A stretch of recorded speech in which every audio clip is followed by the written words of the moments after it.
Hey guys, Daniel James here, and today we're going to be taking a look at Cinesamples' new library, CineStrings Core. The way we're going to do it, same way we always do, is I've written a short track in the background, and then what I'll do is I'll dissect the track, showing how I use CineStrings Core in the track, and then I'll go on to talk about all the features about CineStrings and what I like about it, what I don't like, all that good stuff. So yeah, let's just get this show on the road, as the Germans would say, and take a quick listen to the track. Here we go.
So there's the short cue I wrote, and as you could tell, I went with the big epic action thing, much to the dismay of many members of the VI Control Forum, for which I sincerely apologise. However, when I do these videos, I always like to show how I use the library, because my day job is a working composer. I can only use the libraries how I use them. I mean, there are potentially better ways to demonstrate a library. However, I can only write the music I write. So let's just take a look at what CineStrings Core actually is. So CineStrings is basically, as you can imagine from the name, it's Cinesamples' new string library. If you've seen my videos before, you know that I've covered pretty much the entire Cine orchestra as it stands now. So we've got Cineperk, Cinewinds, Cinebrass, and now the CineString. So that's the entire orchestra. Oh, and Voxus, which is the choir, or Cine choir if you want to call it that, but it's called Voxus. So they've now covered the entire orchestra. And so what they've done with Core is they've gone and recorded, as you can guess by the name, a string section. So they've recorded each section out separately. So you've got your first violins, you've got second violins, you've got violas, you've got cellos and basses, and then you have full ensemble patches of those, and then you have harmonic full patches and pizzicato full patches. And something else they did, which I like, which I didn't use in this because I wanted to show the articulations things, but they've also done split patches where each articulation, so the articulations they've recorded for the library are sustains, spiccatos, staccatos, mercatos, or marcatos, sforzando, I apologise if I pronounced that wrong, tremolos, and tremolos, son pont, which I'm not fully sure. I should probably look up as to what that is. But then they've done half-step trills and whole-step trills, and pizzicato and col legno. Pizzicato is picking the skin, col legno is like when you hit it with the stick. At least if I got that wrong, someone will correct me again. And yeah, I mentioned harmonics. So that's what you get with the library. You get some nice split out multis. You know, you get unison. Let me stretch this out so we can see. Can I stretch? No, it's not going to let me. Okay. So you get things like, you know, violin octaves, cello octaves, and all these good things you could play with. So let's take a look at how I compose this track using the library, and we'll try and make it so that stays up.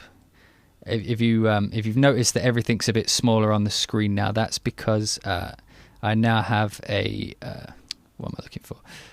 I now have a larger high resolution monitor, so you may need to full screen this in order to see everything that's going on. However, I can fit more on screen at once, so for working it's much better. So I can now like hide things around the screen. So what we're doing here is yeah, there we go. Now everything's on screen. So we're taking a look here. This is going to be MIDI track 1. So this is violin 1 that we're looking at right here. And so what I've done is, first off, when you open the string library, when you load in a patch, it will play, it will be set to velocity map control, which basically means that mine's set to key switch, but so velocity map, this is how they come when you load them in. So basically this means the harder you push a key, so this is really soft, getting harder, and then harder goes up to marcato. And you can see here how you can set the velocity. So spiccatos, whenever I push a key between 1 and 79.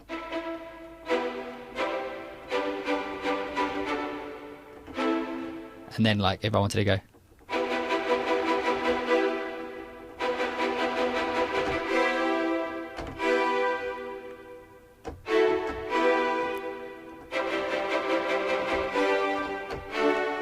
And then if I want to sustain it, I hold down the pedal.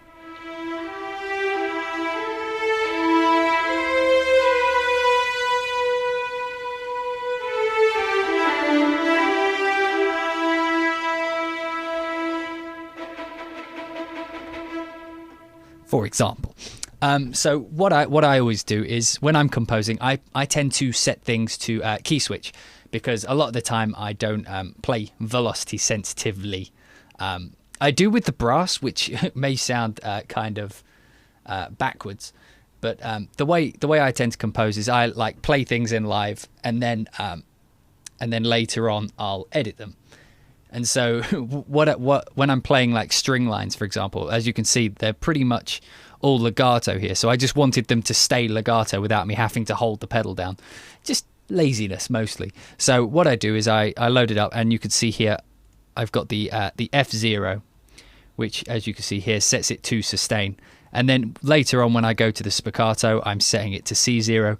And the good thing they've done at Cinesamples, not every developer does this, which is kind of irritating, but when you've got key switch, having a nice little display so you know which key does what, instead of having to figure it out as you go along, is really cool. So yeah, as you can see, I've set this one to key switch velocity. And the key switch velocity, particularly for spiccatos, is useful because then the velocity of the note is based on the velocity, how hard you push the key, as opposed to on the mod wheel. I'll show why that's useful here a bit later, but basically it saves you doing, it means like when you do spiccatos, you can add accents to the notes, but we'll get to that in a second. So as you can see, legato, so here we go. This is like the string section soloed out.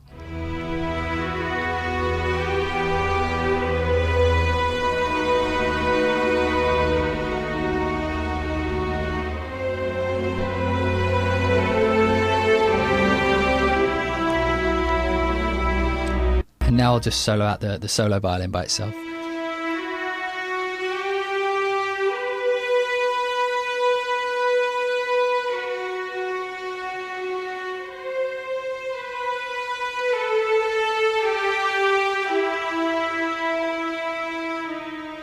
As you can hear, the legato transitions in this are actually really clean, which I like. Apparently, I wasn't there at the recording sessions, but they recorded more than one legato dynamic layer, which I think is a first. So basically, a legato like crossfade is when you go from one note to another. There's like that weird kind of hammer-on action that goes on in between the two notes, so they're not just two sustained notes. There's like a natural kind of fingering that goes on in the middle. And normally you just get that recorded once at one dynamic layer, which means like at medium level volume when they play it. However, I think they recorded it soft and hard, so that way you know when you're playing soft, you get a soft legato transition, which obviously sounds more natural, because, you know, if you're playing soft, you're not all of a sudden going to hammer the fuck out of the high note, you know, hammer the fuck out the next note, even when you're playing soft. It just, you know, they keep things consistent. So the sounds real cool. Oh, and as you can see here, I've got my delay compensation at -50. One thing I did notice with CineStrings is that the samples are late. I think that's by design, though. That way they can make all the legato transitions and the spiccatos land uniformly. So if you set, I think there is a set mount. You'll have to contact the developer for the specific numbers, but I think it's around -50 or -100 milliseconds for to get them to land on the beat. Like, for example, yeah, I'll show you just quickly. So this is the spiccatos. If I put it with the click, if I take that -50 away, you hear it's just slightly behind the beat. So you just set your delay compensation to -50 on your strings, and it just puts them in time. That way you kind of get like when you've got a spiccato, you like the transient, the attack, the dun is that's quite important. That's the bit that gives it that sharp attack. But as you may know, there's a slight kind of little bit of air just before you hit that note, and if you want them to land on the beat, you have to cut that air before the note out, so that you're hitting on the attack. Otherwise the attack will be slightly off. So what they've done here is they've delayed it by 50 milliseconds so that you still get that air and the attack, and it just means you just have to compensate in your software for it so that it's landing on the beat. That's what delay compensation is, if anybody was unaware. So they've set each start time 50 milliseconds back, and so, I may have, that's the number that seems to work for me. It's either 50, 100, something like that. And that way the spiccato attack will land on the beat, but you'll also get that natural kind of air that happens just before the note, which I think sounds more natural than cutting the actual sample at the attack. Anyway, so back to the legatos. So we've got this section at the beginning, and as you can see here, so this is an example of the key switch. So I was just playing this cello line here, and that is on the exact same track as my legato cello, which is here.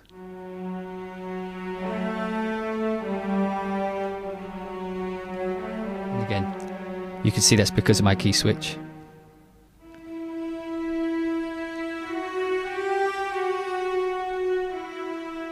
I'll play it with the strings so you can hear what they sound like together playing a line.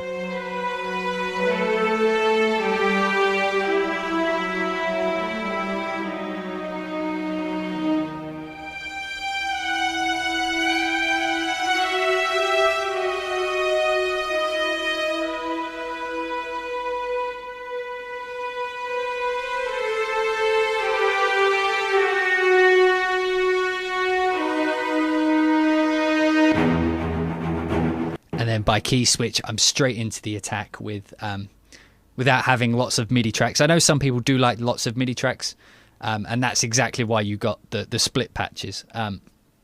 You know, so if like I wanted to do this line here with the legato alongside the spiccato part, I could, if I wanted, load them in as cello sustain and then cello spiccato. I could load them in as separate patches. However, it just seemed to make sense for me to load them in like this. And as you can see here, I'm actually using the full mix presets in these. As with all the Cine orchestral libraries, they they all come with different mic positions. And if you're into the kind of, like, say the sound wasn't particularly up to your liking, you know, you can manipulate it, you can adjust it to your own personal liking.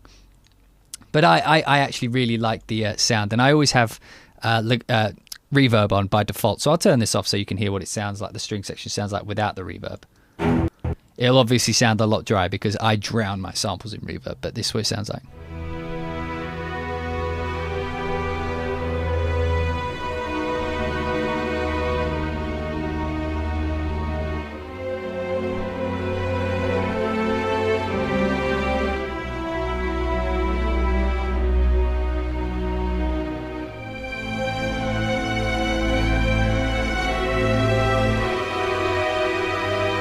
Now, as you can hear, it's not actually that much drier. That's because, like what they did with all their other libraries, they recorded it at the Sony scoring stage, so there's a natural kind of reverb built into it. So if I solo one out, let's solo out the legato violin. Well, let's go down them first, and then I'll solo out the mic positions. So then moving down, we move on to the basses, nice and deep.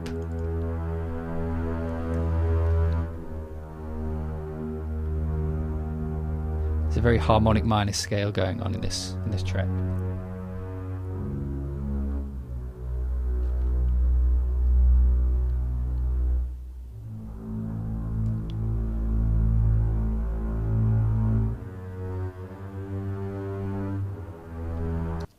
So as you can hear, it's got a nice little, it's got a nice vibe to it. I mean, I know bass players do play legato, but for some reason I tend to try and avoid legato as much as possible. For some reason I like the attack on bass sustains. This is just a weird little quirk. So I sometimes like just separate them so they become like their own individual note. I mean, that's just a personal preference. I could make it legato just by doing that.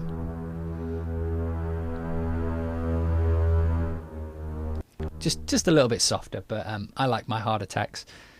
My heart attacks. That sounds like I'm saying heart attack. Anyway, but you know, so you've got. I could take these all the way up.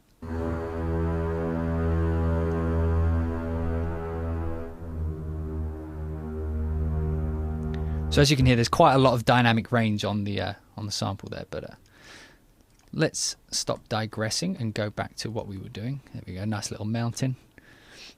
So that was the basses. Then we moved down and we've got the violins too. I didn't use viola in this track, mostly because I forgot to. I was going to put the viola what the violin 2 was, but I clicked the wrong button and I liked the sound of it, so I went with it. But I will show you the violas.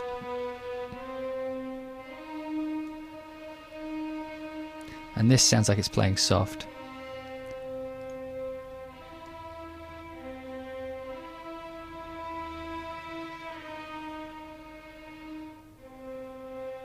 And this is just playing a nice little like kind of counter.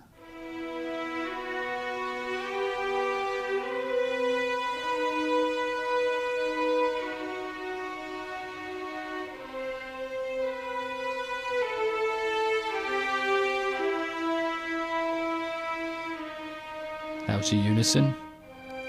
And then back to the...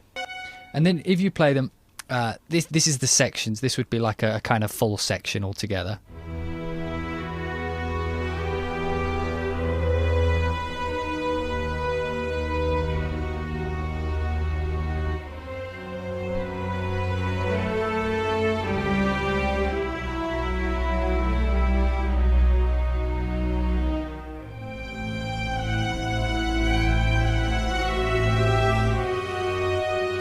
And you know, it's got a nice full sound, but one of the things I always tend to do when I'm writing strings, particularly legato, is I will always double them up with a full ensemble. And now I was quite happy when I got my hands on CineStrings because it had already had full ensembles in. There are libraries that come out without full ensembles, and a lot of people will say, oh, you shouldn't use full ensembles, they're like cheating. But I like them because there's something about a kind of... just having them all in your hand at once, you can kind of fill out gaps, you know, because you're adding unisons and harmonies in. It's quite chordal, as you can see.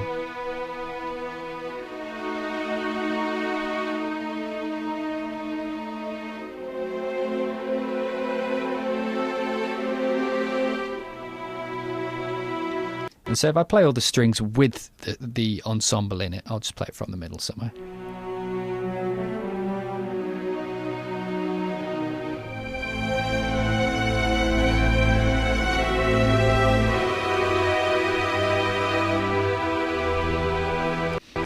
Ensembles tend to work better in reverb. For the sake of just showing you that, I'm just going to put it on for a second. Here we go.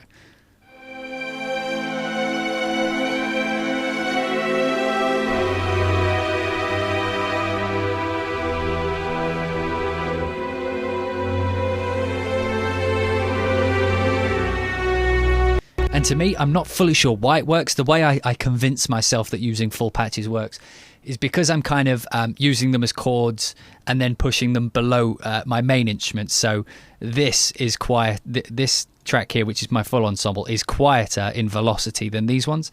So basically what I convince myself I'm doing is basically when you play lots of notes at the same time, you get a kind of build up, not of noise, but of like the feeling of the room, like the tone of the room. And obviously if you're at Sony, you want to emphasize the tone of the room. So what I do is I play them kind of softly, and then when you put them into reverb, they're not necessarily pushing out into the front or, you know, filling the gaps that, you know, they are filling gaps, but the point of them isn't necessarily to fill the gaps in like the composition. It's more to fill the gaps in the like sonic sound stage. I mean, like, for example, I play it and then I'll mute it halfway through and you'll see like how much of a gap disappears.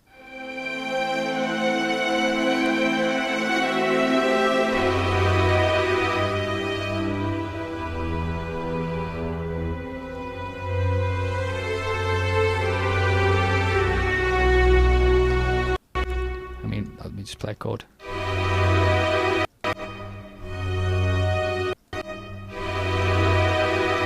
I mean, it sounds quite like, you know, like it's filling in a lot of space. I mean, that one obviously is filling in a lot of gaps compositionally. However, to me, I hear it as like an oral soundscape kind of thing. But that's one of the things I love about the full ensembles is you really can. The way I have my keyboard set up is I have my mod wheel basically directly below my keyboard. So my keyboard is, or my MIDI controller is like really far out and across my desk, and then I have my faders basically controlled by my thumb, so I could do chords and dynamics. So I could do two-handed chords and dynamics at the same time. So like low dynamics and then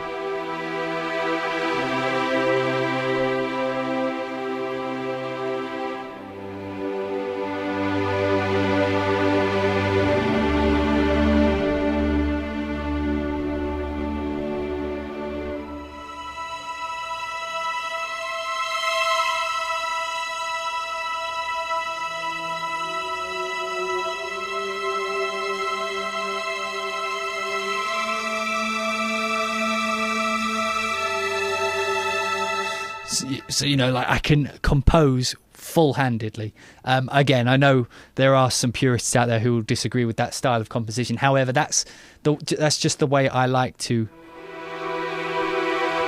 know, that's the way I like to bust it out, you know, because you can get a feel for what the sound of the actual room will be, you know. So let me get rid of this here.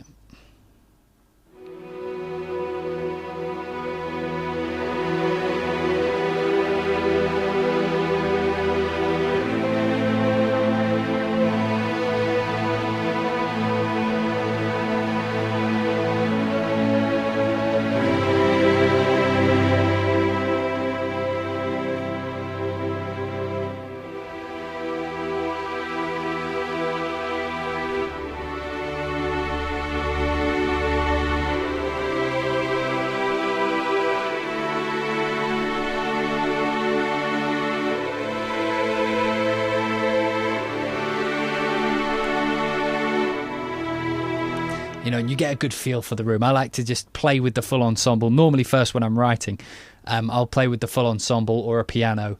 It depends on the kind of track. This one I wanted to do something kind of, I mean, in my head it's kind of classical, you know, very like harmonic minor kind of vibes and lots of dissonant kinds of chords and stuff. So I knew that I would need to start. I mean, this is just a compositional tip. Always start with a patch that's going to represent the track you're going to write. So if you're writing something big and percussive, start with percussion first and then add on top of the percussion. If you're starting with, if you want to do something like I did here, like classical or melodic, start with something that's got lots of melody. So that's where things like the full ensembles come in perfectly handy, because you can, you can play it not like a piano, but you can get full melodic structures straight off the bat. I can go.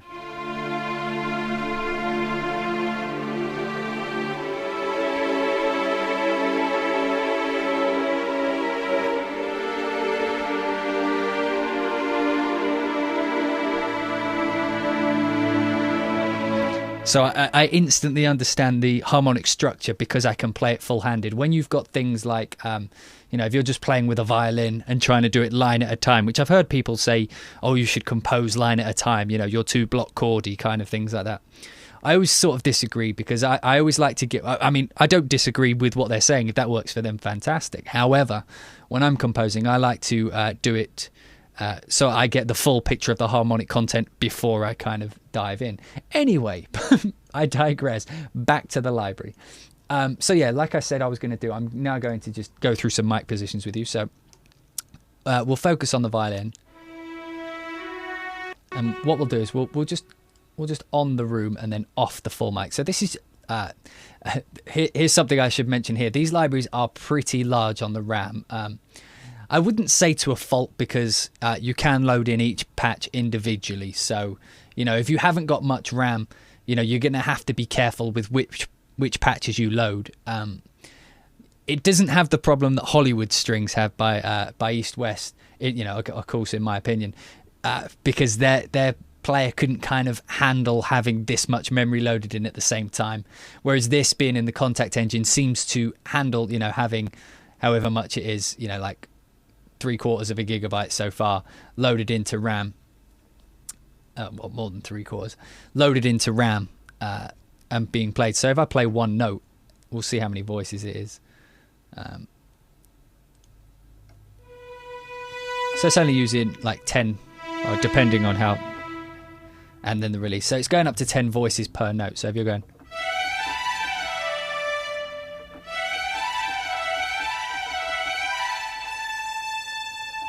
so this is just the room mic by itself.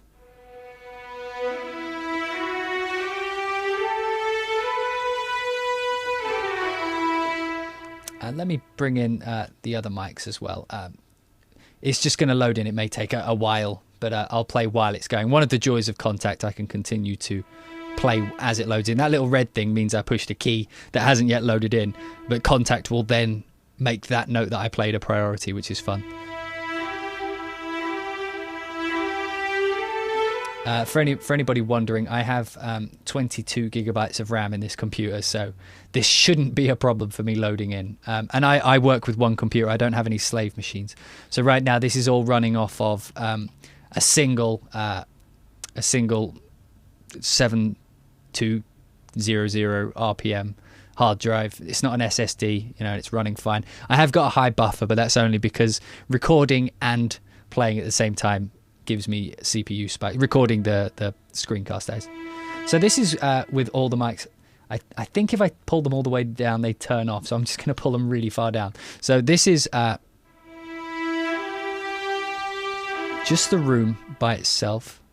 Oh wait, I can mute them. There we go. That's one of the things I love about this interface. You can mix on the go. So this is just the room mics in Sony, which is basically a microphone put just away. But it's still got reverb on it, hasn't it? I apologise. Here we go. Just the room.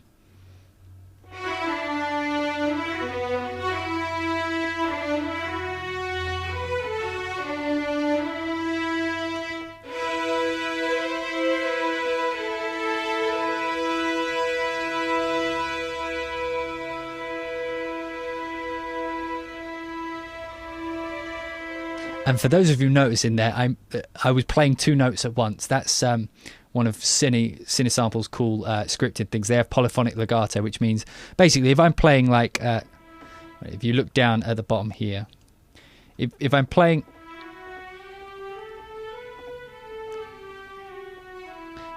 like that, you can see that.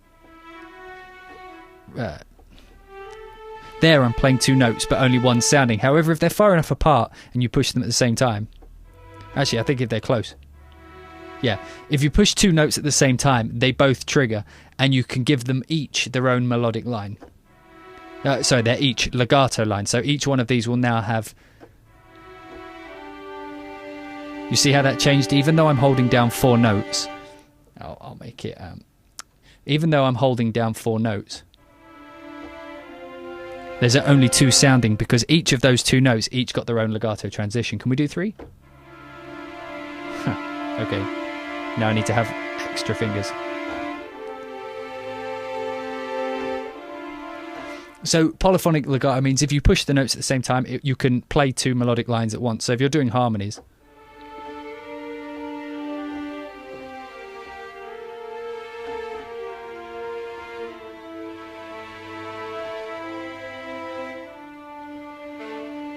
Well, we got stuck. A note got stuck there, but you know that just goes to show that you can play polyphonically. If you wanted to turn it so it was just one note, so that the two note thing never happened, you just click monophonic. Now, if I push two notes, it's you know it's quicker. So the speed thing is if I'm playing a line like, and I want that legato transition to be quicker, I can just speed it up.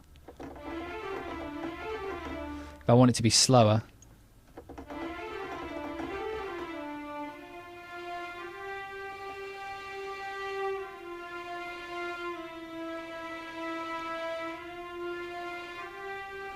it's probably easier if I show you it while I'm playing. So if you're playing fast lines, you want it to be faster. If I play a slow line, and listen to how long it takes to go from the first note to the second. Instantaneous, right? If I pull it down all the way to the bottom.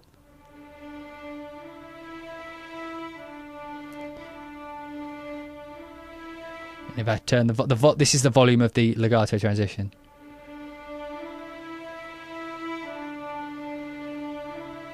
If I turn it all the way down, you won't hear it at all. So you hear where that dip is in the sound. That space is being filled by a different sound, a different wave file, if you want to look at it like that, which is what would naturally happen if you change, if a string player was to change from one string to the next, which has its own sound. And of course you can control all that. Completely forgot what I was talking about. Oh yeah, mic positions. So this is the room. So now let's just pull this down and whack up the close mic. Oh, cool, you can pull them down.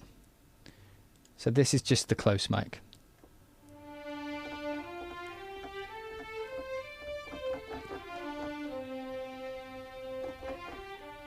And as you can hear, that's forced off to one side, and it's relatively quiet because I had it turned down.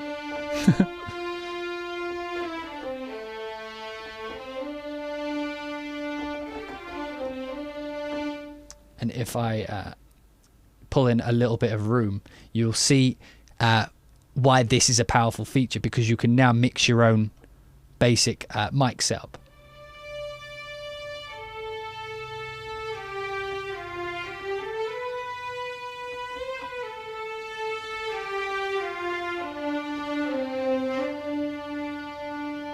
So now let's just listen to the spot mic by itself. Oh, I'll mute. So this is the spot mic. Much like the close mic, it's off to the side. So we bring in the close mic as well.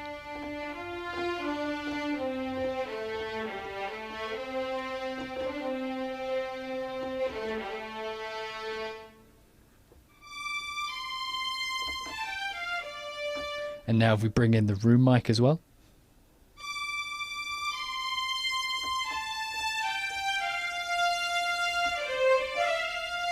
And of course you can have them all turned up if you want.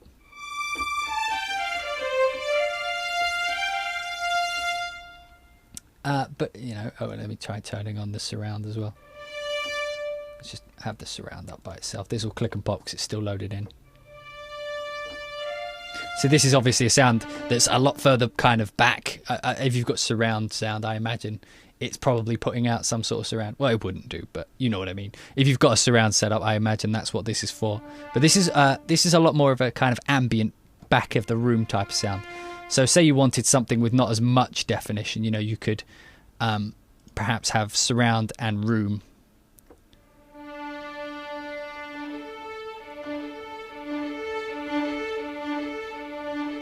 So here we are, something with not much definition. Okay, I mean, it's got definition, but not as much. And then if you wanted a bit more definition, you know, bring in a close mic.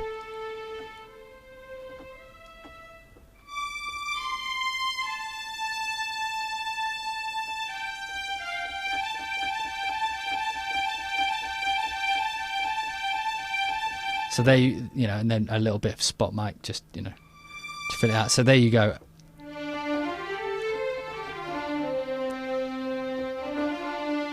And you can build your own custom kind of mic setup that way. However, I tend to enjoy the Dennis Sands mix. That's my kind of favorite. And you could change between presets here. So dry and close is dry and close. Room is just room. Ambient is normally the surround. Best legato is best legato. Bright JW is like a John Williamsy type sound, and cartoon is like the very kind of dry Tom and Jerry type sound. Most of the features, like in the settings, if you've seen my other videos, will look familiar. So, you know, you can add all sorts of effects and such here if you so desire. Didn't seem to do anything. There we go. Save you with that. If you wanted to do something freaky, you know, you could turn on all these effects.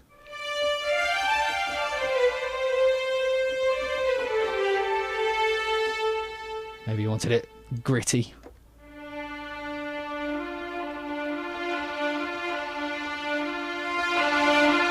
And that's one thing about distortion, is if you want something crunchy, not necessarily distorted, putting distortion on it is kind of like a misleading kind of word. If you want something to cut through a mix, and you put distortion on it, it will basically excite the high harmonics of the instrument. I mean, that's what distortion does, essentially. I mean, if I turn off the crazy delay and stereo width. If I play this, the whole piece, and then I'll turn on the distortion, hear how it'll cut through on the higher end.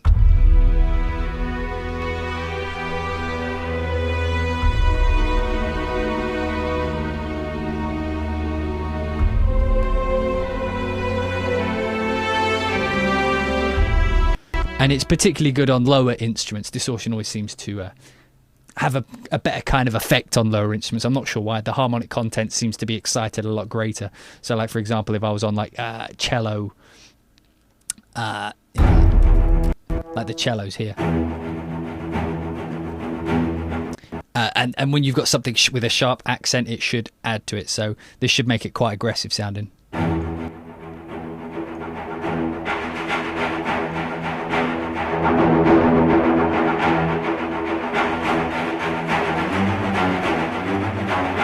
What would be cool for the distortion, though, is if it had like a dry, wet kind of thing, so you could bring in as much dry signal as you want, because as you can hear, it changes the whole texture of the...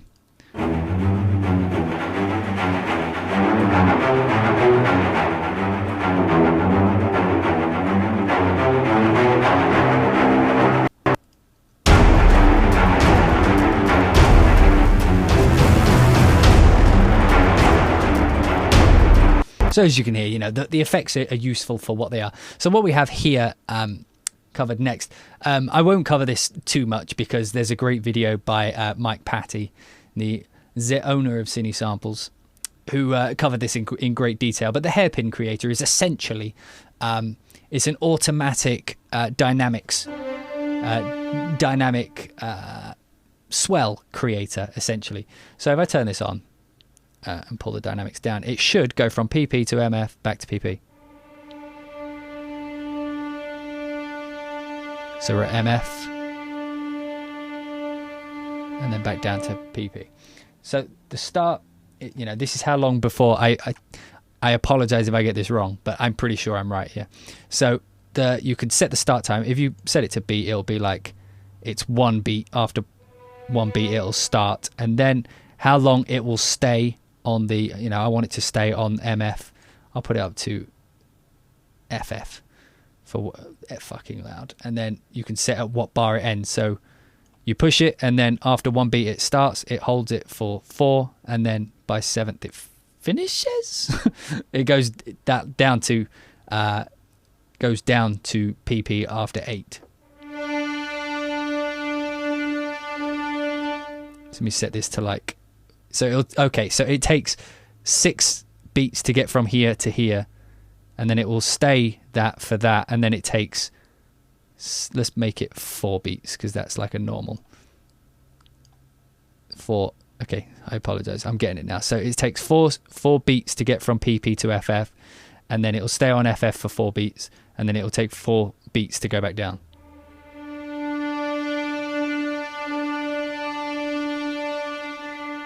And then 4 beats back down. There we go. I got it eventually. So like if I was composing and I just wanted to have like, I wanted to have like a full like hand chord.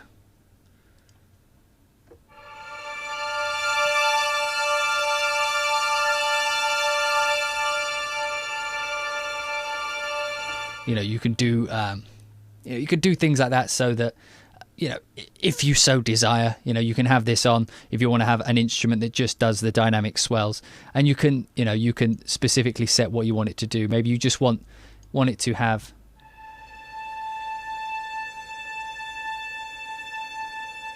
super subtle stuff. But yeah, I recommend watching the video Mike Patty did specifically on that. And then things down here like how do you want the round robin to work, and how do you want the reset and the sample start, things like that I've covered before. So I recommend you go check out the videos. So let me just now let's move on to this little middle section here. So as you can see, this is where we change over to the shorts.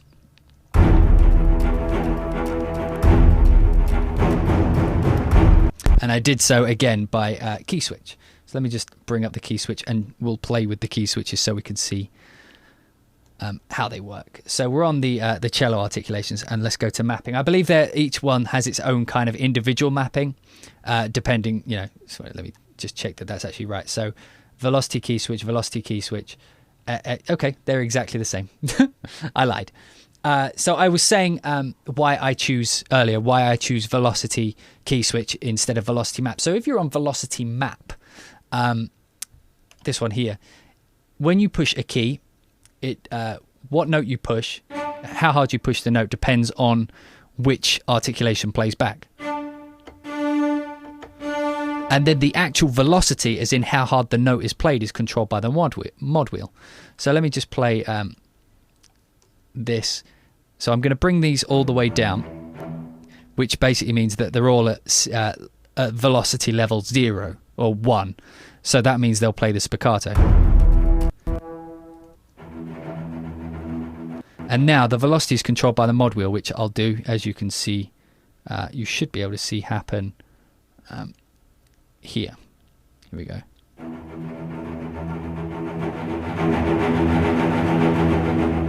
However, as you may have noticed, it's nigh on impossible to create accents this way, because you'd have to kind of go. You'd have to do it with the. Envelope. You'd have to do it like this. So I want it to go dubba. Let's say I want my accents here. And even then, you'd have to kind of go for the beat.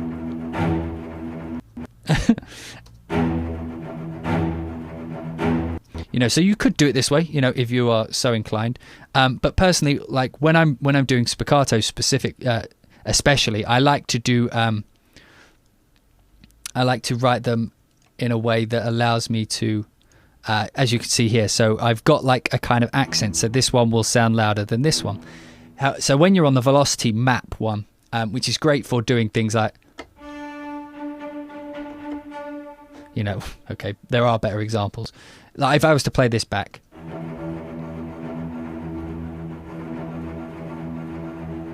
all it's kind of doing is changing the which articulation is being played at that specific time.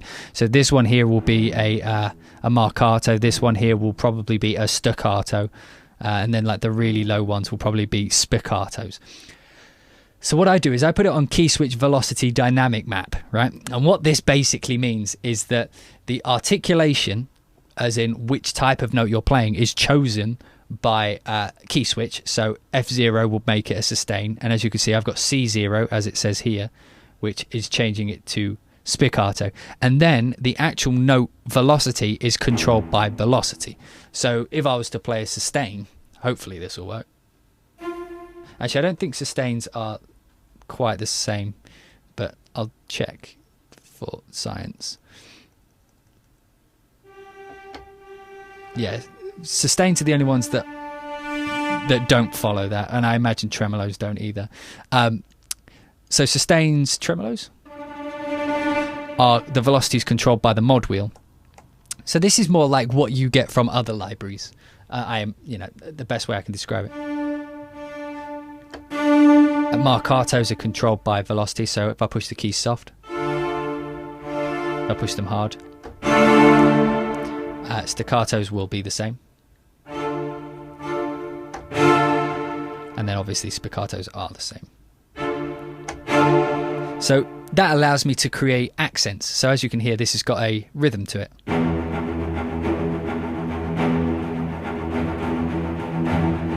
And one thing I like about this library, I've reviewed quite a few string libraries now, is that the shorts in this library are crunchy. And the best way I could describe crunchy is like when you're doing like fast passages, you can feel the strings being pulled. You know what I mean? And they've got an attack to them, which to me makes them percussive. And the more percussive short notes are, the more usable they are in context of a track. Particularly something like this, or if you're doing trailers, like particularly when I get to this bit.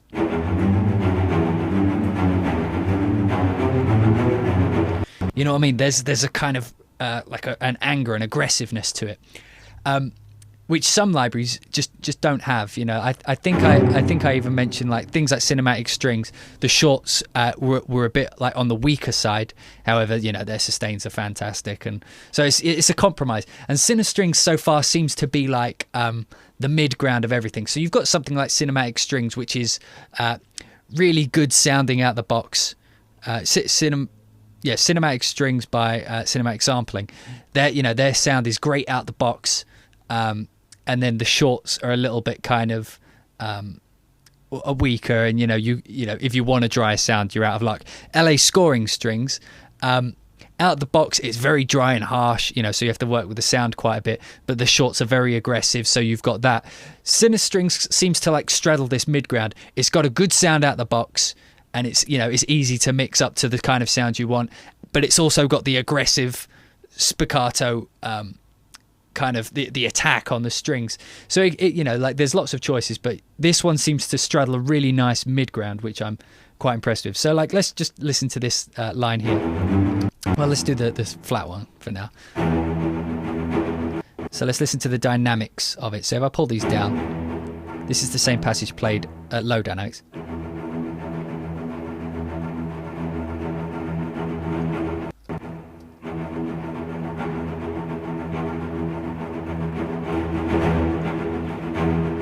And now what we can do is we can take this line and we can add like spiccatos to it. So let's change this one to a spiccato, and then let's one of the easiest ways. Let's make all the ones that are accented. Let's bring those down and make those staccatos. Which means that after each one I need to turn the spiccato back on. Dirt, dirt, dirt, dirt. So like this.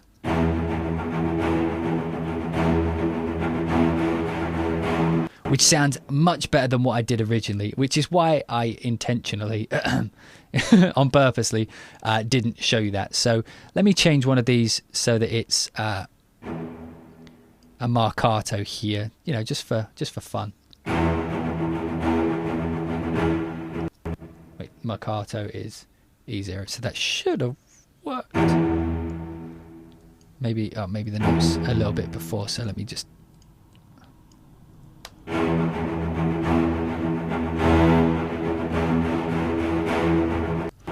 I should probably put the marcato at the start of a beat. So maybe this one.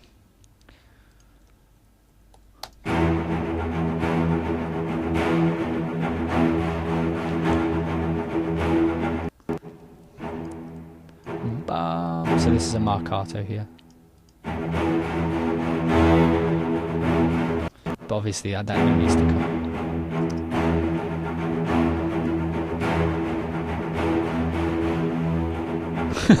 Okay, so the marcato there seemed to like kind of it seems a bit loud in places. So there you go. As you can see, I've created like a rhythmically more interesting patch by adding the key switches. And again, you could do this. This is one of like the balances you kind of have to make with how you want it to be played back, because we're working in samples here. You know, like if you're writing this on paper for a real player, you just put the accents where you want them, etc. Whereas in samples, you have the two options here. You can either do it the key switch velocity, which means you end up with lots of key switches like this, or you could do it the velocity map way, which is where you just these parts here will be changed by the articulation will be changed by the velocity of these notes. However, you can't add accents to individual notes unless you do it with the modulation. So either way, you're going to be, if you wanted to do a rhythmic passage like this, which would be just as hard in any other library for any other instrument, you know, if I wanted to do brass like this, you know, I'd have to do it this way as well. So that's your option. You can either choose to have the accents and then put key switches, or you can choose to change the articulation by velocity and then change the the velocity of the note by mod wheel. So it's just whichever way works better for you. I would much rather do this because I can come into this and look at this like a piece of sheet music. You know, I can look at this like I can be scrolling around and stuff, and when I come to this, I know that stuff is changing. You know, I know that these are key switches, these aren't going to be notes, so I can look at this and go, okay, so that one there is going to be staccato, and then everything after is going to be spiccato until this, and now is apparently silent for some reason. But okay, and that's just one of those things that happen. I'm not sure why, but you know, why did that go quiet? What did I change? Maybe I moved on modulation or something. Oh no, what have I done? What have I done? Maybe it's the expression. Oh yeah, okay. I worried myself for a second then. Yeah, so this is probably a good time to mention that the volume of the patch is controlled by expression. So if, say, you weren't happy with, let's say, this violin here. Oh, I need to unsolo it. Say you weren't happy with this violin. So this is at its loudest at the mod wheel. Oh, no. And then this is its quietest. I think I still have something on this. Yeah, I do. So let's say this is the quietest and this is the loudest. Quietest, loudest. But you wanted it to go down to almost nothing.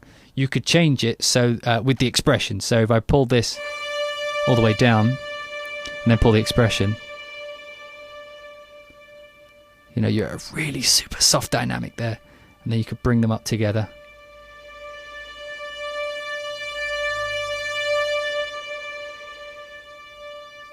So, you know, if the volume doesn't go down far enough for you, it's just a case of setting the expression. Although sometimes if you haven't got like the expression set up in one patch, so as you can see, the expression on this one is set up here. If I was to play these notes back and then play somewhere in this MIDI track before this this MIDI thing happened, this would play at the volume of the old one. But that's a DAW thing. That's not the library. That's any DAW.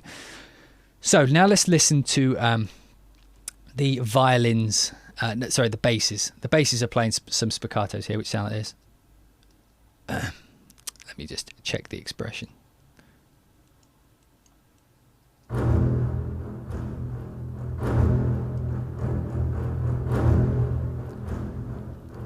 And again, you can hear they've got that really aggressive type sound. Let me go down to the actual basses here. You know, they've got a really aggressive kind of... And I'm playing them right down at the bottom of the register. Let me try playing them a little bit up the register a bit. I kind of enjoy having everything on screen at the same time for once, which is useful.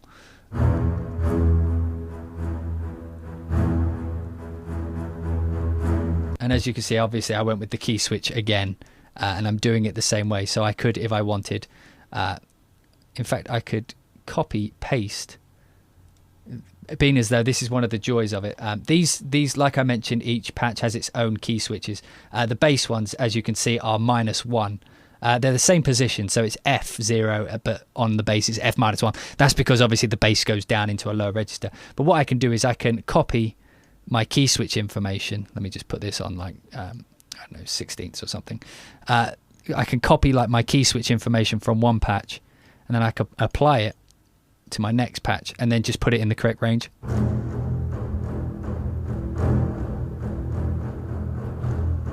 So what it's doing now is, now these D-1, a useful thing of Ableton Live is it'll say what the note is to the left of it as I hover over it. So this D-1 is now a staccato.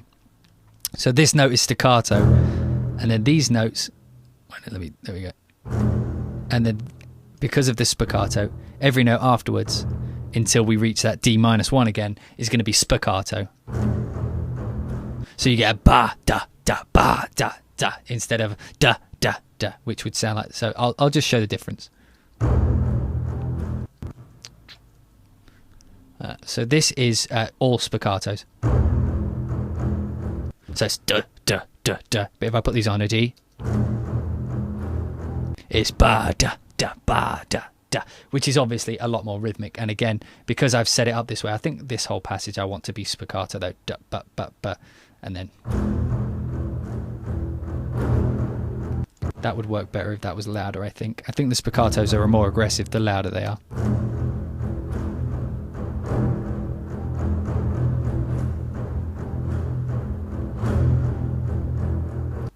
And let me just put these up an octave.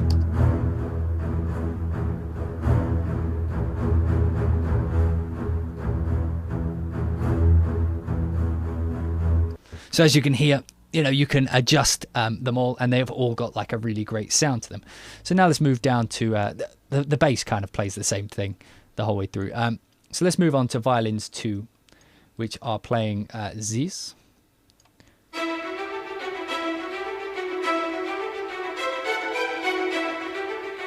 And again, we've got the exact same MIDI information. So let me just copy that in, and then put these.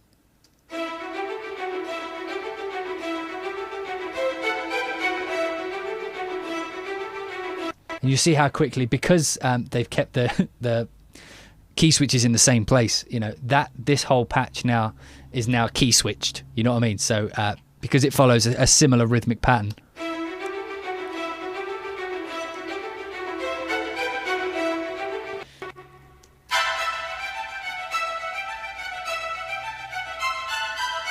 And you can hear how it keeps that kind of aggressive, I say aggressive, but that kind of sharp tone, even when you go up into the higher and lower registers.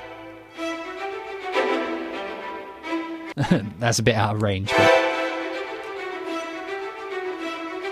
And then, so this is doubled with the cello. You put the two together, you get even more aggression.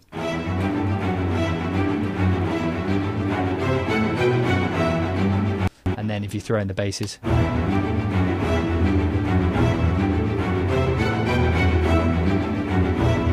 And then the strings carry, then this part the strings carry on, but the harmony changes.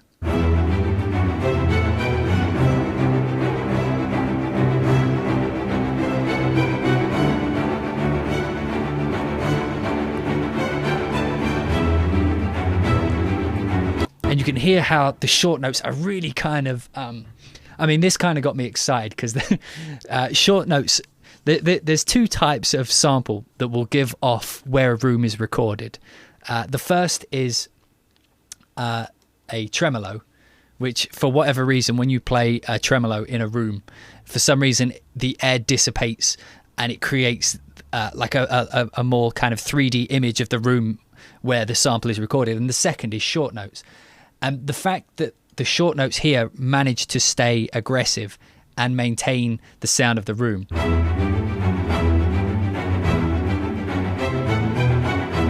You know what I mean? So this is with the reverb switched off. So let me just solo these out so you can hear them, because I'm sure people will complain that I had reverb on, but you can hear it's a lot drier, but you can hear the space in which it's recorded.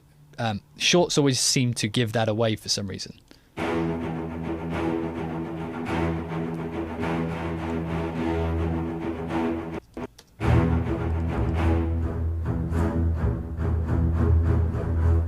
And it's almost like it just gives you the early reflection, which is an early reflection is basically like when you play a sound, the sound waves will go off and bounce off the nearest things and come back into the microphone before like the sample library developers had a time to kind of trim off the tail, or depending on the mics, the tail doesn't make it all the way back in that sample. So you know, so the early reflections are maintained within the sample, and that always seems to be, I mean, when you play, like, let me just play the legato of like the cello.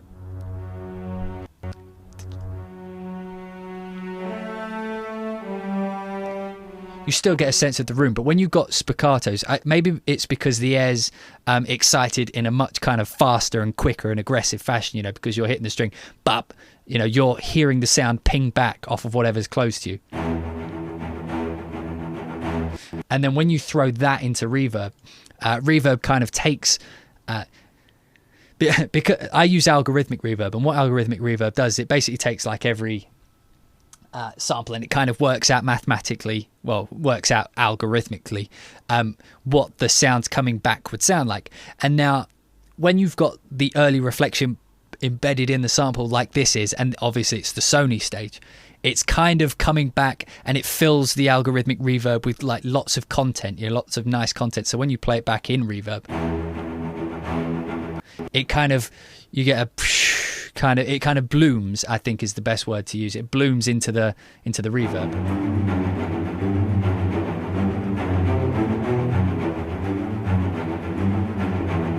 Which is something I like. I mean, people always are asking me, you know, how do I do the productions the way I do? I mean, you may hate the type of sound I get, but if you like the type of sound I get, these little bits of information are how I kind of do it. And then, so if I just play this section with the reverb off, you still get a feeling, you get a sense of the room.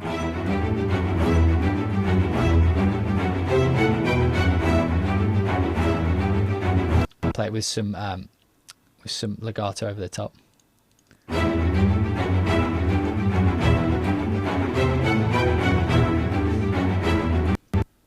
Maybe I need to turn the expression.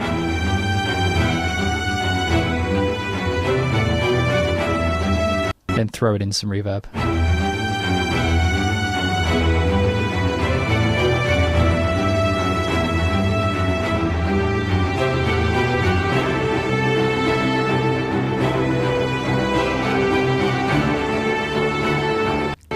And that's just one thing I particularly about strings, is I'm all about the you know, I get really excited about the short notes, because a lot of my music is using short notes, because one of my favorite ways to compose is percussively, rhythmically. And so when I get the opportunity to write rhythms and it plays back the way I want, like with these kind of sharp notes, I get all giddy. So yeah, that was the second violins. So let me play this ending section. So what we've got here is the harmonics, which sound like this. I'm using the, I could have, well, in the patches, like the articulation patches, you don't get the pizzicato, the cold leg note, or the harmonics. So I just decided that, you know, I didn't need one by themselves. I decided to just go with the full-on, in-your-face ensemble. So let me just play this ending section, just the strings.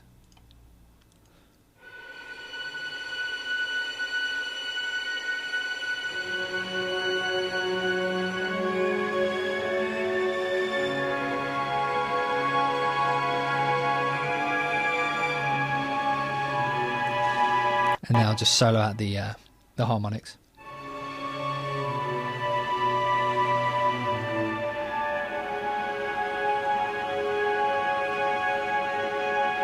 Just going to take the reverb off. I said tremolo and spiccatos or short notes were the only ways to get room. You get a lot of room in harmonics. I forgot about those, but yeah.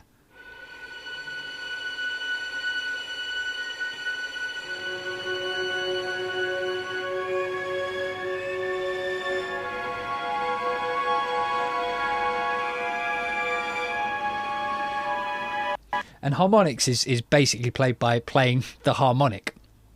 If you've ever played a guitar, you know how harmonics work. And, you know, it's just a very specific articulation where it's almost like you're hovering. I think they play it like this, but you hover your finger over the string so it's not fully kind of fretted. So it just plays like the upper harmonics of the note as opposed to the entire body of the note. And you get this really airy sound.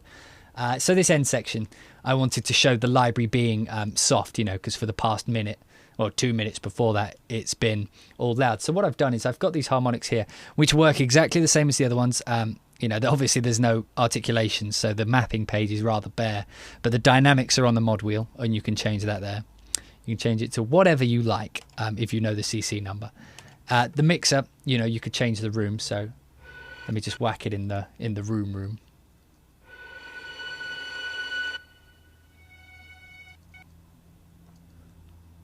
Well, if there is a room. Maybe there's no room microphone. Nope, there's no room microphone. Any stereo microphone? Nope. Close microphone? No. Okay, so you have to go with the... okay, you have to go with the full mix, apparently.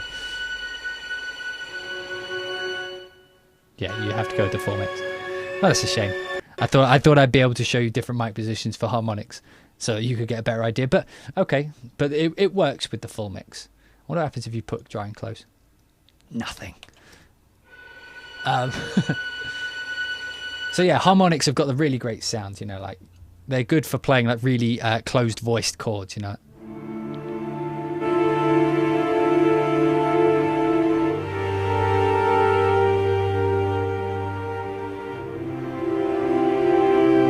They have a kind of organish type quality to them, but they're very good at going soft.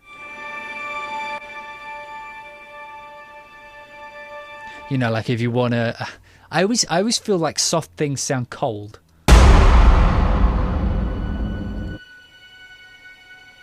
So what I did here is I layered it with, should be tremolo.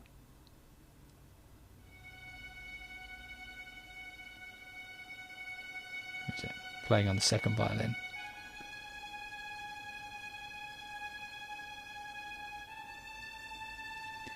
Yeah, so basically here I wanted to just try the tremolos. The tremolos are actually quite nice.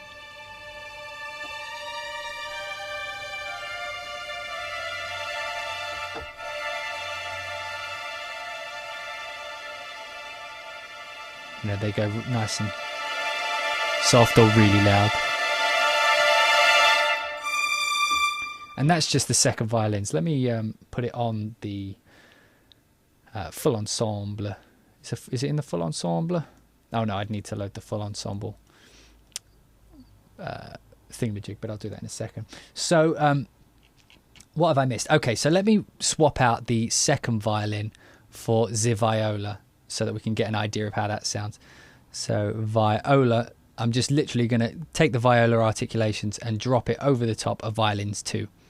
Boom, loaded in. One thing you will have to do if... Okay, for some reason my page didn't load up. One thing you will have to do is load... Why is this not working? It's always the screen thing. One of the things you need to do is you'll need to battery save these. Whenever you get a new library, just make it by default your thing to just load. Where's my... Okay, for some reason my viola articulations aren't loading in. Oh God. They're not loading in. So I'm not sure why. What have I clicked? There we go. For some reason that one was disengaged. The PV. But one of the things, yeah, battery save. So whenever you get a new contact library these days, particularly with the size of them getting bigger, it seems to be like a penis war. Who's got the largest sample base? You know, I've got 60 gigs of content. No, I've got 140 gigs. You know, it seems to be a race to see who's got the biggest wiener at the minute with file size. But one thing that will mean is that the larger a patch size, the longer it takes to load in. So what you want to do is the first thing you want to do is go to File, Batch Resave, and then click on where you've installed your instrument folder. And then what that'll do is it'll change the instrument so that it can access the samples instantly, like how I loaded the violas there. By doing so, what it does is like I say, it gives the instrument file like instant access to where the WAVs are, so it doesn't have to find them all each time you load the patch in, because that load-in time would have been like east-west play engine kind of load times. Do you know what I mean? Like sitting here for a minute waiting for it to load in, which obviously no one wants to do. So one thing I'll need to do here is that you'll see that this will just, now we've got the violas loaded in, because these parts here are like really soft, that instantly means that I need to take my violas, go to mapping, and change it to key switch dynamic map. And as you can see, because they're F0, C0, this patch is now identical to the violins 2. So now it'll just play back exactly how violins 2 did. Good thing about violas is they normally go deeper. Not normally, they do go deeper. So like I could, change the whole texture by layering it with the...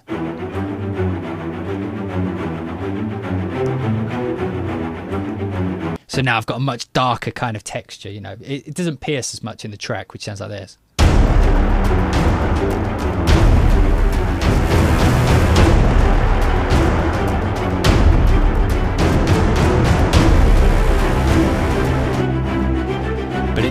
But it is a much darker kind of, it's a much darker vibe. So if I just bring these down again and then let it change.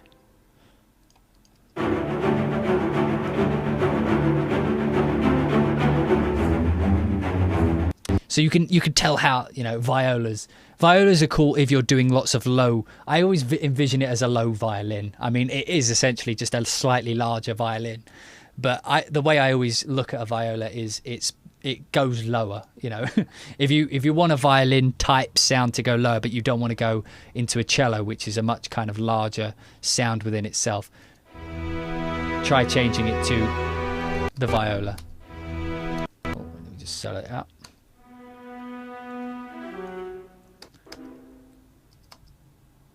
Maybe this is too low.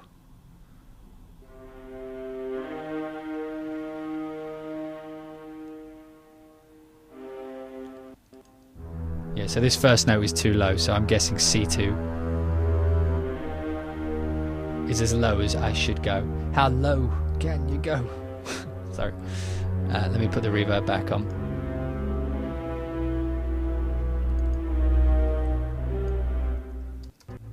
But the good thing about violas is they also go up into higher ranges.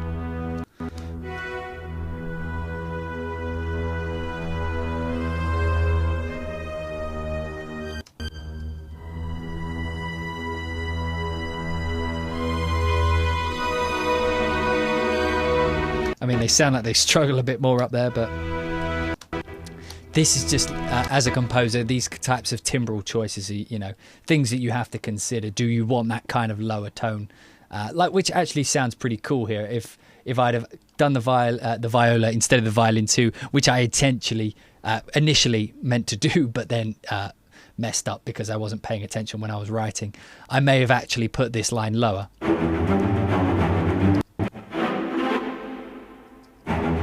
It doesn't go that low, but so it was here.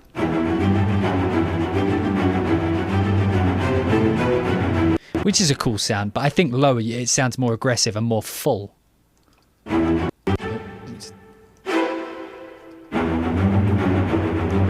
of course I could bring up the volume of it by...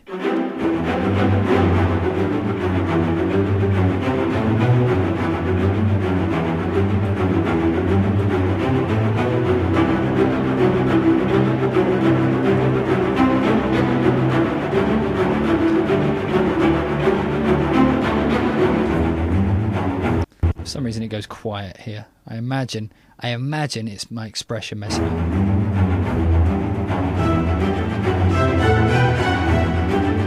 So here you can hear the transition between the low and the high.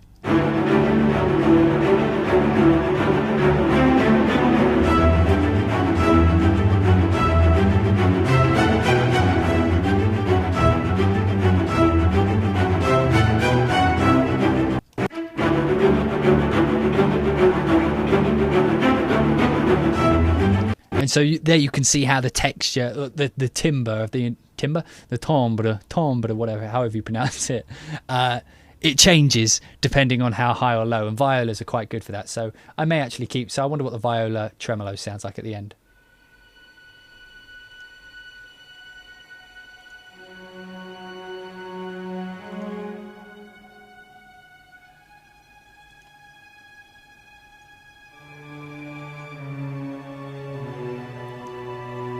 Sounds beautiful. And as you can see here, the processing I've done is literally the most minimal thing.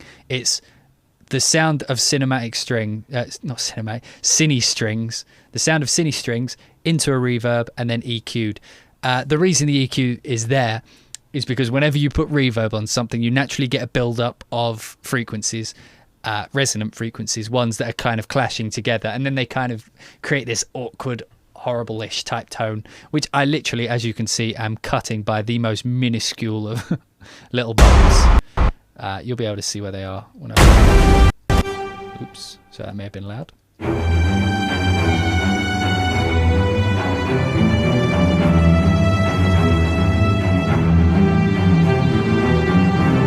As you can hear, you know, you may need headphones to even hear it, but like by doing these frequency sweeps, this is a good way of figuring out a mix. You just sweep until you find something that sounds terrible.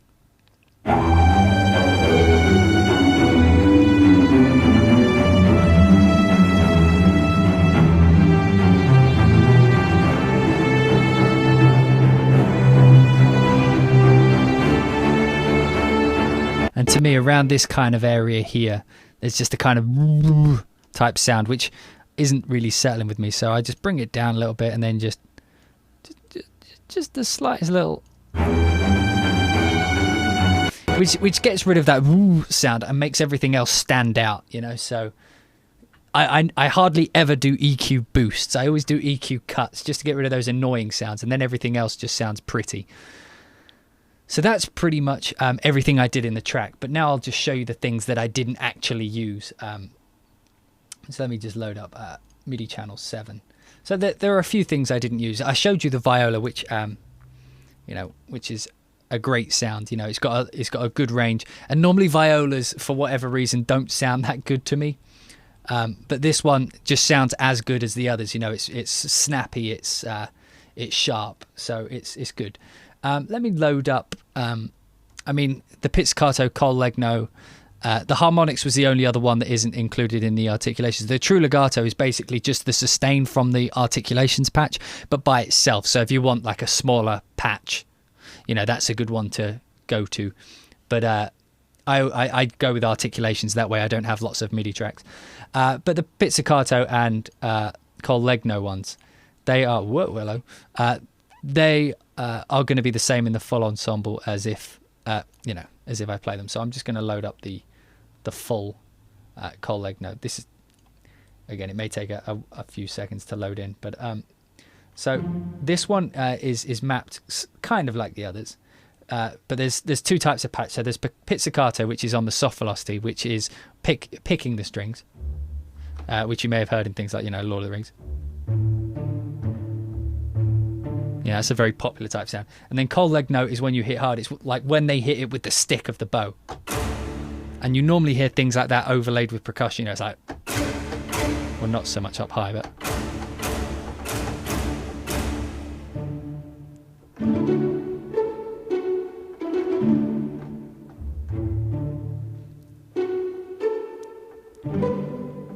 And this is, you know, your typical kind of like advert. Charlie wanted some milk, but he didn't anticipate on the cat. You know what I mean? That's that kind of thing. And when you get things like pizzicato, that's where things like the cartoon mic preset, which doesn't seem to do anything, turns everything off. Not necessarily. Cartoons, this is like them saying that cartoons are a poor business. We shouldn't have... The cartoon preset literally turns all the mic positions off. So that is them saying that cartoons just are shit. So if you do cartoons, I don't know what to tell you. So Bright John Williams is like a bit of close and a bit of room. Or not. Apparently we don't have any of those with these. Oh, I thought I was going to get to do some close. Maybe that's... I should have checked this one before, but let me just check if that's only the full patch. Yeah, so the full patches only have the one mic position. So here we just have the cellos. This is on the cartoon.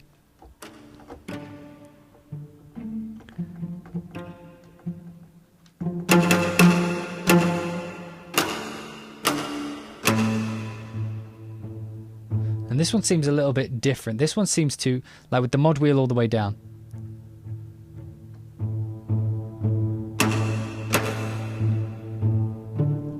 The pizzicato seems to have, I think there's like a name for it, like a bot's pizzicato or something, where you pluck the string really hard. I may have got my terminology all wrong, but you know, you live and learn. So this is the cartoon premix, which is just the spot mics. John Williams, which is close and room.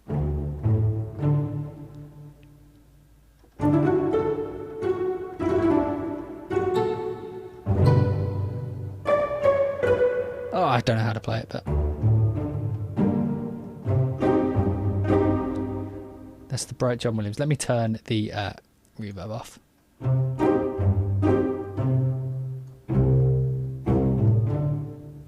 Cartoon. Let me just do that again. So this is just a spot mic.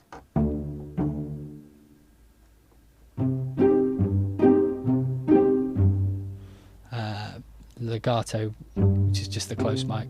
Ambient.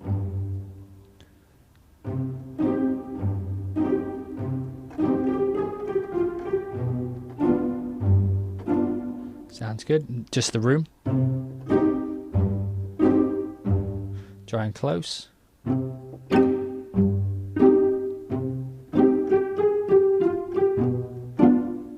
So if you're doing like the Mickey Mouse stuff, you know. I wonder if this one on the mapping, if we do the key switch velocity dynamic. Yeah, we do. So the key switch is A-1 and A1.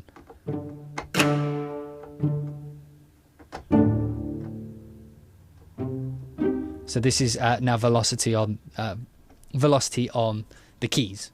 So soft is by playing soft. And then hard is by playing hard. And then the cold leg note is you know, this kind of just snappy type sound, you know, which is a cool thing. I think I covered pretty much everything. Let me do the being as though I imagine the harmonics will have. Did I load it? Oh, we're going to crash right at the end. Okay, so we're back. You know, I just had an Ableton Live crash. One of the joys of being on the latest version. But anyway, the thing I was about to show you was cello. I was going to show the harmonics of the patch, how you could change it in the mic positions. When I showed you the harmonics earlier, I couldn't change the mic position, and that was because I was being an idiot. The full ensembles, you can't change mic positions, apparently. You know, for whatever reason, you just can't. So the I imagine because you'd have to load in mic positions for every single layer. But anyway, I digress. So I thought I'd just show you the harmonics with different mic positions. So this is the cello harmonics.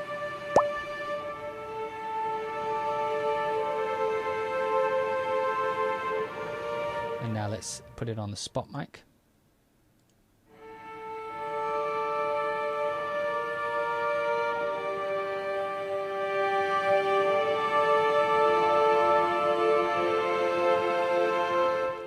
Close mic. As you can see, by putting it on the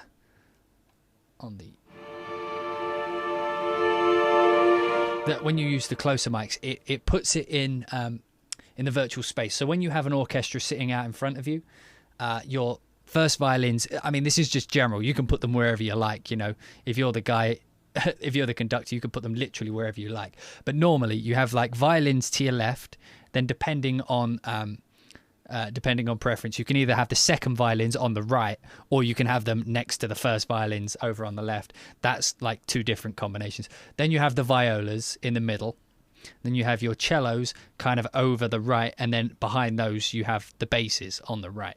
So when you put the close mics, you hear like in stereo where they're kind of being placed.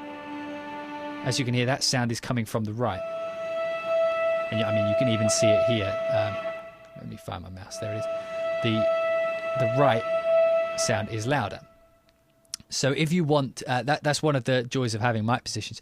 So when you put it, let me just play the room by itself. You'll see the room is a lot more kind of evened out. And that's because the room mics are not pointing like in the direction of the instrument. They're pointing into the room, right? So the sound that's bouncing off like the left wall is coming in just as powerfully as the stuff from the right, I imagine. So what you want to do is, if you want to place it in space, so they're like your ambient mics, which are still over to the right, but you know, it fills out a lot more of the sound. But if you want to place it more over to the right, that's when you bring in a close microphone or a spot.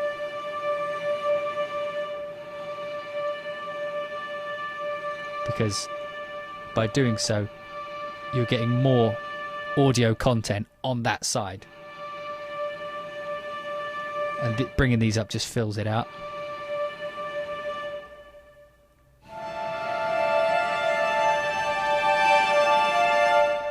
Let me just try the viola harmonics. I'm into harmonics now.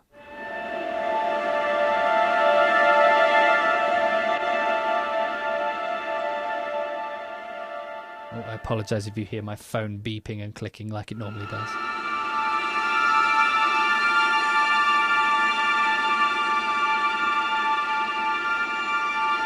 Some cool sounds. Let's bring in like the violin's one pizzicato.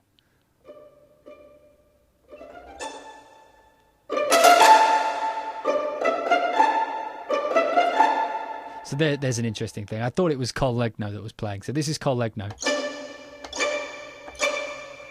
And then this is like hard pizzicato, which is a kind of similar-ish sound. But I think the hard pizzicato is basically where they're pulling the string really hard and then like flicking it back, and that snap is when the string is hitting the neck.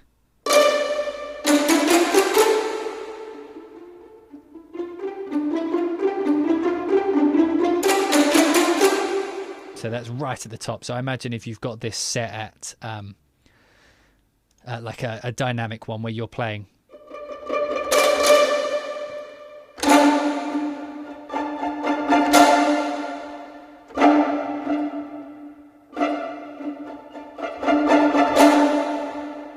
You know, so if you wanted to add accents.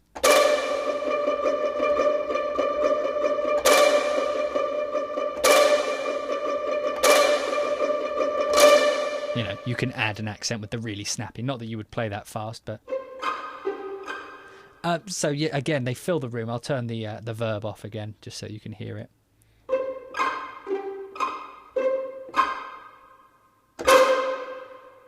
A good sense of room. So, I've pretty much covered everything. I'll just quickly show you what the split patches look like. So let's say, for example, I only wanted the spiccatos. I could just literally drag the spiccatos in. And as you can see, you only get that section. So like a normal articulations patch runs up to, I think, like 0.8. I mean, like on my memory footprint, it's like 0.8 gig. Whereas if I'm just loading in the spiccatos.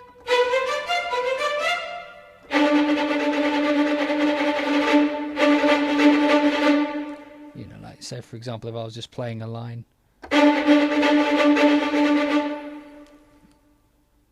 Or, you know, like if you're desperate to do some Batman, like everybody always is, you know, you just, well, she's probably down here.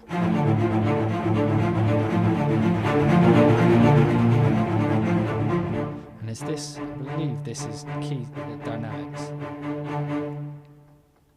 Yeah, so I want to put it on. You see, look, this is on the thing, but if I put it on spiccato. So this basically works like any other set. So now it's dynamics. So let me put the verb back on.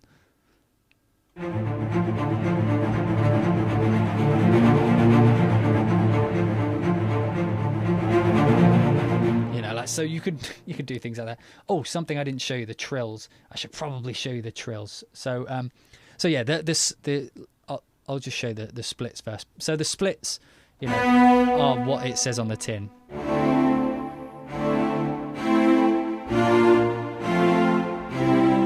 And, you know, the patches are much smaller. So if you just want, for example, like the legato at the top or the sustains, you can literally just drag in the sustains.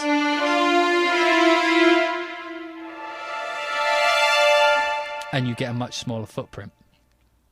You know, we can drag in the sforzanzo. Let's do it on violin too, because it's its own sound.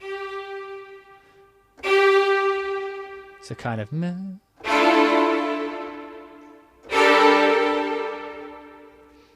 Tremolo sol pont.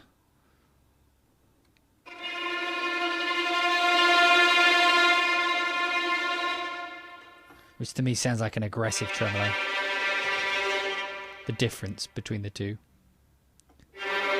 So this is a regular tremolo. And this is a sol pont. I'm probably pronouncing that really weird. Sol pont is like an aggressive type one.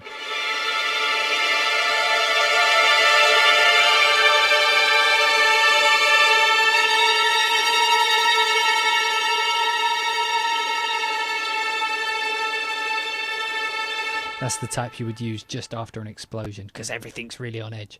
But yeah, let me load up a full patch. Oh, okay, this is why I was being an idiot. You see, because I can't, for some reason, it won't let me expand this. Maybe I need to, there we go. That's why I was trying to expand it left and right here. As you can see, if you want all the mic positions, you click on the multi-mic one. You know, I'm an idiot, so we'll do that. We will do that. This will be the biggest patch you can physically get, I think. So this is full ensemble. So this is everything with articulations with every mic. So this is going to be like all up in your grill. So I'm going to put it on. I'm going to go to mapping. I'm going to go to key switch. And so this is just the articulations. So, okay, bad example. But this is a good example of showing how you can change mic position. So if I wanted the John Williams.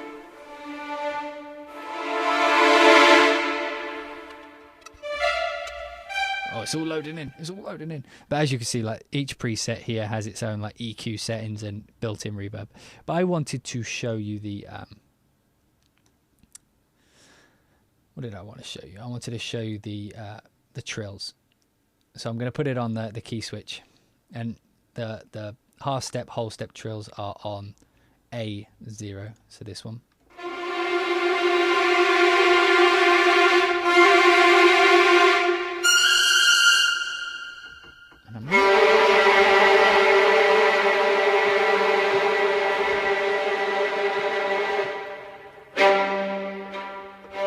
I'm not fully sure how you change between the two.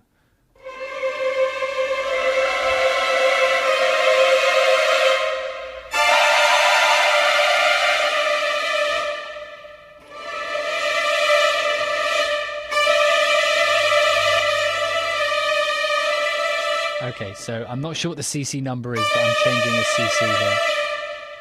We will find out. So by changing CC number, you see this is some fine detective work. I mean, normally you should read the manual, but I didn't. Oh, the breath controller, so CC2.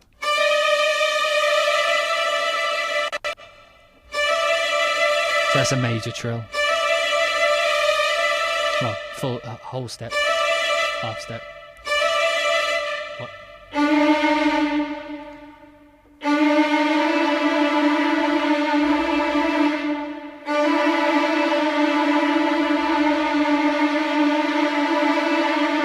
It's all going a bit skew-if, but you get the idea. So it changes via CC, which I didn't see on the front panel. Vibrato, short dynamics, the sustain. But yeah. Bow attack overlay basically gives you over your sustain, I believe it is. It gives you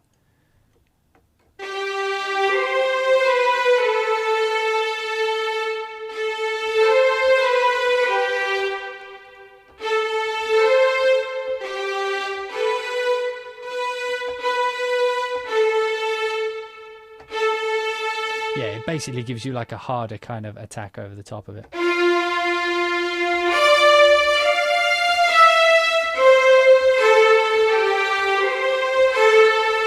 And I think it's supposed to emulate, or it may even be, a bow change.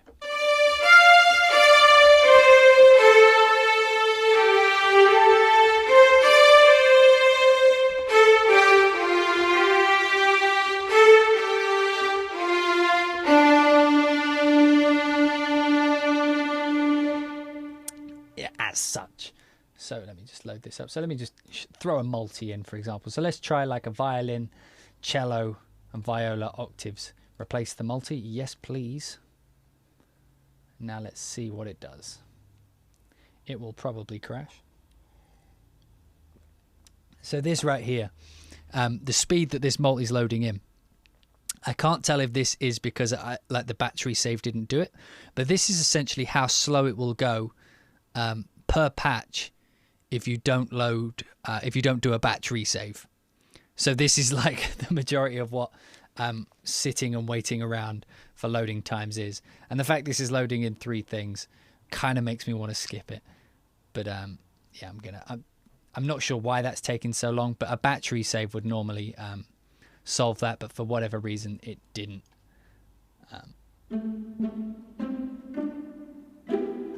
Yeah, let me just bring in, I was doing the split patches. I wanted to cover the basses before we go, because basses are normally overlooked. So let's go through like the bass sets. So like the sustains are quite deep.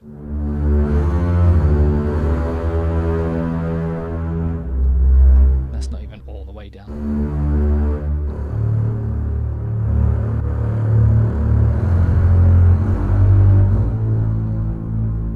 And they can go quite soft too.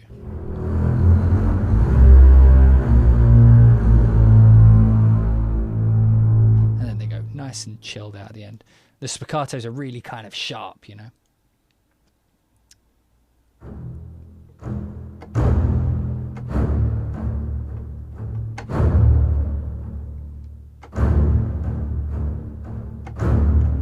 Which I really like. The staccatos, and pretty much all the shorts are.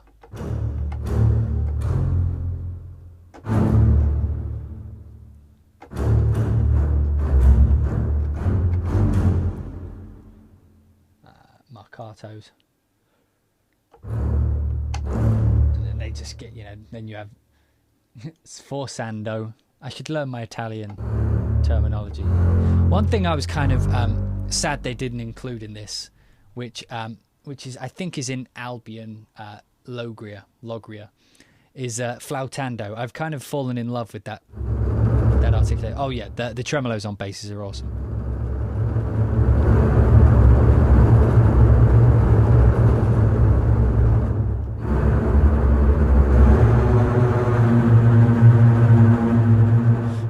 Yeah, flautando, which is basically playing a string, so it sounds a bit like a flute. Really cool sound.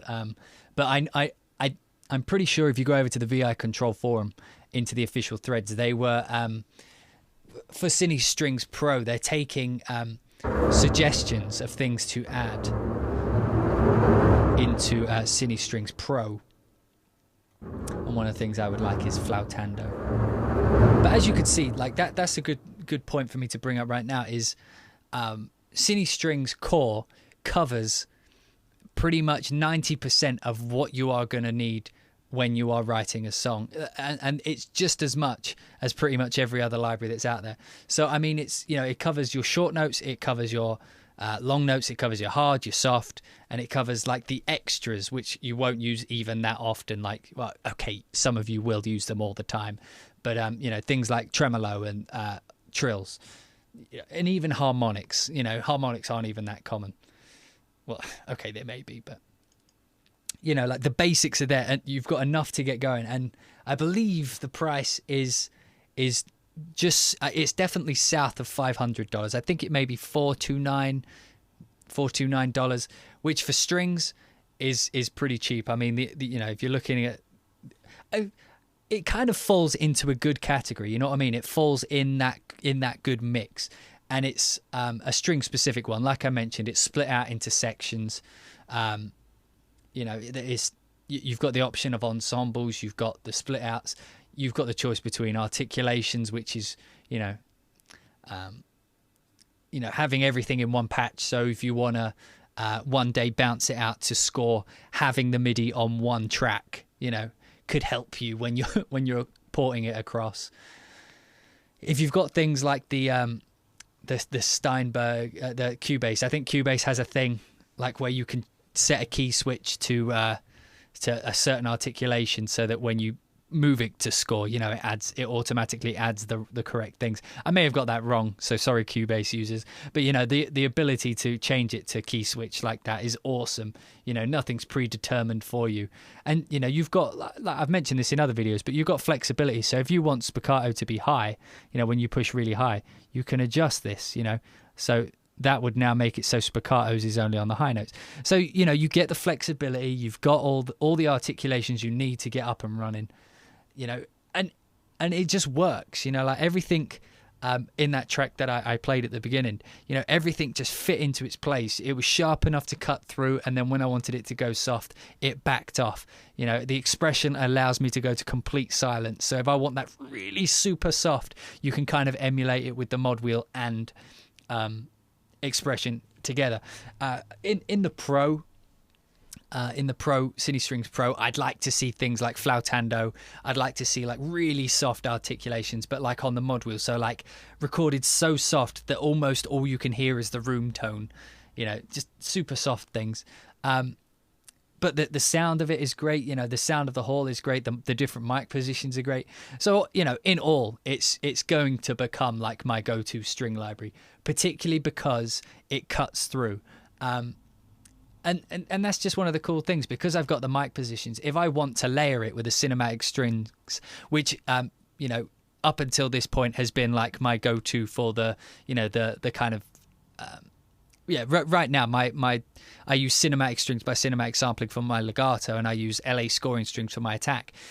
The good thing about CineStrings is, because you've got the mic positions to tweak the sounds, I've now got something super flexible to layer in with what I used before. It perfectly stands out by itself. You whack on the full mix, it's right up in your face, or it can, you can push it back.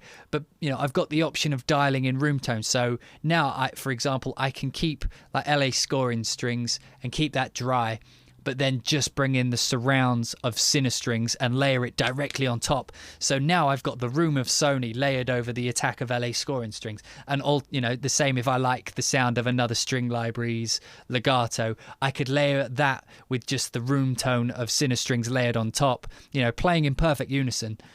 So it sounds like a larger section, and then I could just put the room so you get in the sound of the Sony stage, which really is like like people always say, oh, I don't hear the difference. Like, you really can hear.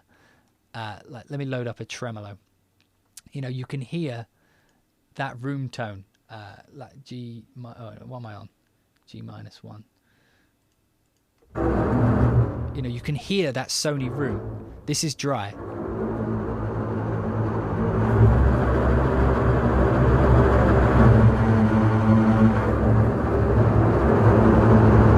Hear that room surrounding the samples, and the fact that if I wanted to, I could come in and I could just, I could turn that off and then just have the surrounds.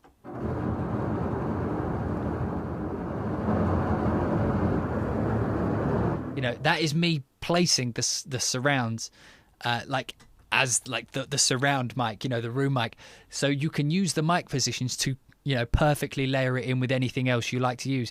Like, I've done videos before that compare string libraries where, for example, I'd use Symphobia and I'd use like the big ensemble patches. Well, now I can load up the ensemble patch, whack on the full mic positions, and then just put on the surrounds, and then layer the sound of Symphobia with the Sony stage strings surrounding them. So it's that's one of the things you get. It's got that good sound out the box, but it's also flexible enough in its choice of mic positions and all that you can mix and match with whatever you use in your own setup. Because we've all well, not all, but the majority of people watching this have already got strings of some description, and they're probably watching this video to say, why do I need a new one?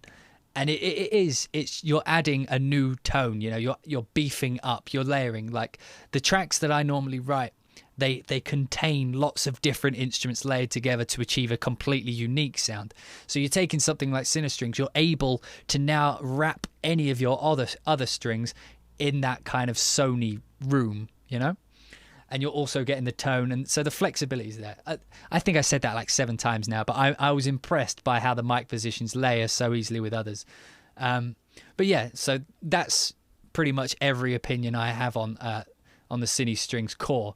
Like I say, in the Pro, I'd love to see flautando and the really soft stuff. I can't honestly think of much else that I don't use. Maybe some different types of shorts, but even then, you know, things like ricochet shorts and things, like going really niche into different things that you could want. I mean, everything that I need in a string library is in this right now. So, but yeah, so that's pretty much everything that I think I need to cover in this library. So I hope you guys have enjoyed watching this, you know, found it useful. If not, at least a little bit entertaining. If not that, I'm sorry you've made it all this way to the end and you still hate it.